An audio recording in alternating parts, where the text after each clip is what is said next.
So good afternoon po sa lahat, isang mapagpalang hapon sa atin. Yun, update po tayo ngayon sa Marikina, water level. So yung tubig po na yan, galing po yan sa buong Marikina, papunta po ito sa sa ilog. Ang ilog po ngayon, madumi. Ayun po, madumi, oh. So yun po sila, oh.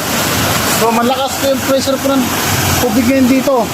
Galing po sa San Mateo, Antipolo, Montalban, galing po yan doon. Punta po sa Marikina Riverbanks, oh. Ito po siya. So marami pong basura dito ngayon. May po maraming basura. Tapos po maputik po yung tubig. Ito po siya, oh. Malakas po yung pressure niya, no? Ayun po, sobrang lakas po ng pressure ng water. Galing po yan sa Antipolo, Cainta, Montalban, San Mateo, papunta po ito sa Marikina Riverbanks, oh. Ayun po, oh. So ayun po, ang water level po ngayon 13. Ano po pala? 12 pa lang po, 12. Si Kuya, oh. Si Kuya po ng Kuya. Ayan po, maraming basura dito. Maraming basura. Tapos po ito, alas na ito. Sa pressure. Papunta na sa po yan, sa riverbanks. Ito po siya, oh. Ayun, tubig. Galing po yan sa sa buong Marikina, tsaka sa San Mateo, Antipolo, Cainta, Montalban.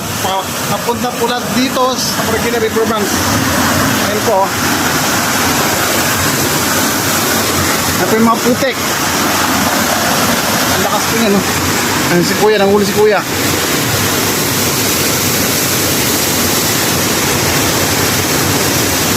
Ayun si Kuya, nanghuli.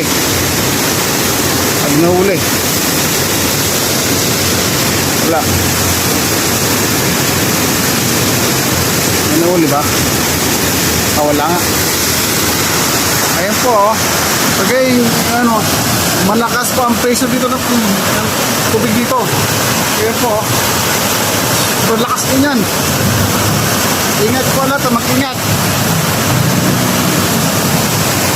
Ayan na, water level po ngayon dito sa Marikina po 12 pa lang po. Pag tuloy-tuloy po yung malakas na ulan, ulan tigil, po ito, atas pa po yan.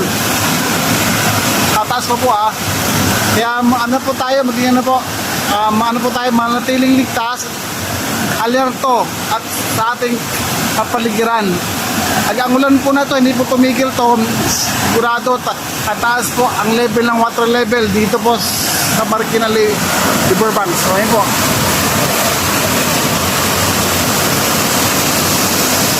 Ayun po, punta po yung sa Marikina River. Ayun po, ang daming basura. Putik po lahat, putik. Ayun po, papunta po ng Pasig yan. Ito po, San Mateo, Antipolo, Montalban. So, ito po tayo ngayon. Yung guys, mag-ingat po ang lahat, mag-ingat. Ito, sa pressure. Tubig.